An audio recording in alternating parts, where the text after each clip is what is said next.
Hello drone heads, my name is Jordan and today I will be reviewing the Runcam Phoenix Oscar Edition, which I received with my last month's kwadbox subscription. It comes in gorgeous blue, which any drone head with even minor aesthetic awareness for their fleet will appreciate. It also has a built-in UART or a serial port, which was a first for me but I was eager to try. Installation was straightforward in my old faithful Shrike style build, replacing the quite dated HS1177 camera. I put together a few largely mediocre FPV flying clips, but also a comparison with 3 other current and popular FPV cameras. So without further delay, let's get to it.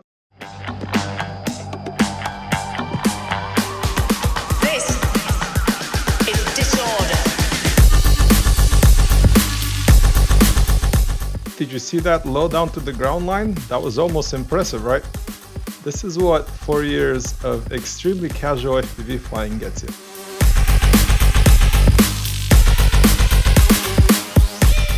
Right around here I noticed that I have so much more room on the bottom of my OSD, and it dawned on me that I am flying in PAL mode.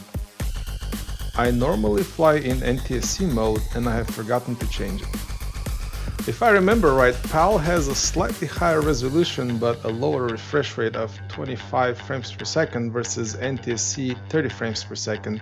I think that's why I always stuck with NTSC, but I think the extra real estate might be nice. In either case, I can change it very easily from my radio when I land.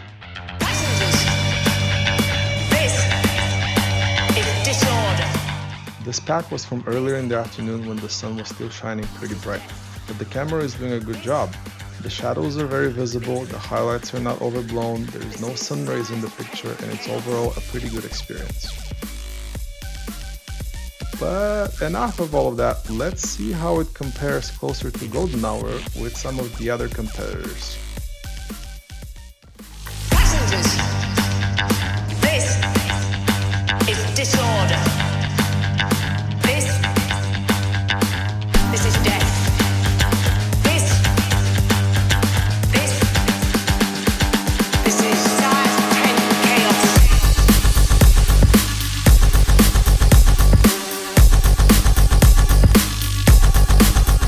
Alright, so this is what I think. Out of the 04, the Eagle 2 seems the most outdated.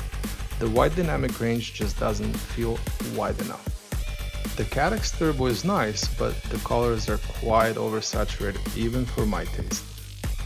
The fall color is perhaps the closest, but the colors feel a little dull and have a little bit of an odd tint to them. The Oscar edition is really well balanced. Even at that sunlight, the shadows are still very visible, the highlights are not overblown, and the sun rays are not getting in the picture.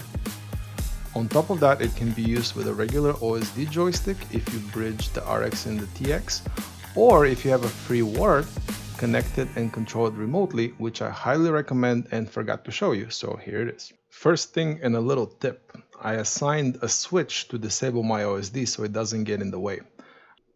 Afterwards, flip the radio to enable remote mode and browse the camera OSD menus with ease. And if you don't believe me, hear it from my longtime flying buddy, Naughty Bobby. Bobby, what do you think of the camera? Which one? The blue, the Oscar land? Yeah. Good, it's clear, dude.